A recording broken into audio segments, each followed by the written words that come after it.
Sa kabila ng pagkalugmok ni Awit dahil sa sugal ay nagkaroon ng usapin kung bakit ayaw nitong lumapit at humingi ng tulong kay Wamos. Lumaki nga sila Wamos at Awit sa mahirap na pamilya.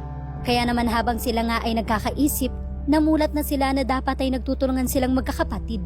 Sa murang edad natuto na nga silang magtrabaho na.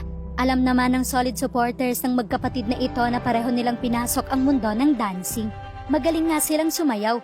Maliban rito, isa pa nga sa kanilang mga racket noon ay ang maging clown sa mga birthday parties. Mula nga noong nakilala at sumikat na si Wamos sa social media ay hindi niya pinabayaan ang kanyang pamilya.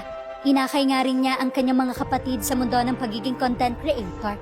Tulungan nga sila para makilala ng madla ang kwela at kakulitan ng kanilang pamilya. Kung minsan man ay hindi umaayon sa mga kapatid ni Wamos ang tadhana, ngunit kapansin-pansin naman na malayong-malayo na ang buhay nila ngayon kaysa sa pamumuhay nila noon. Napupuntahan na nila ang mga lugar na dati ay pangarap lang nilang mapuntahan. Nakakakain na nga sila ng masasarap na pagkain at nabibili na nila ang mga bagay na inaasam lang nila noon.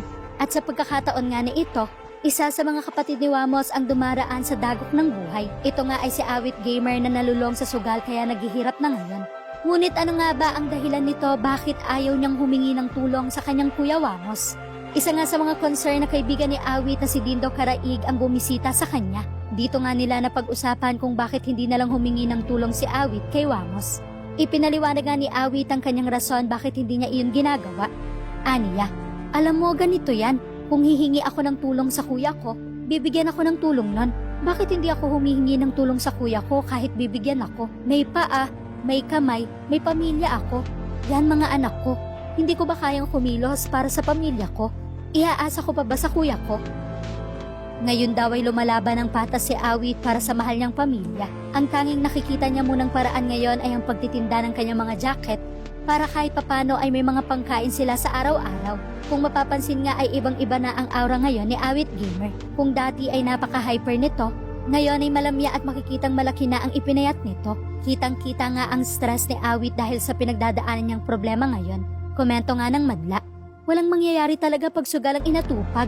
Sayang, ang hirap pa naman kumita ng pera. Lesson learned, bangon lang ulit. Pero dapat pahalagahan mo na yung mga bagay na darating sa'yo. God bless. Dito talaga ako hanga kay Awit, napakatotoong tako. Pagsubok lang yan, laban ulit. Kung baga, isang lesson lang sa buhay natin yan para magbago at magsimula muli.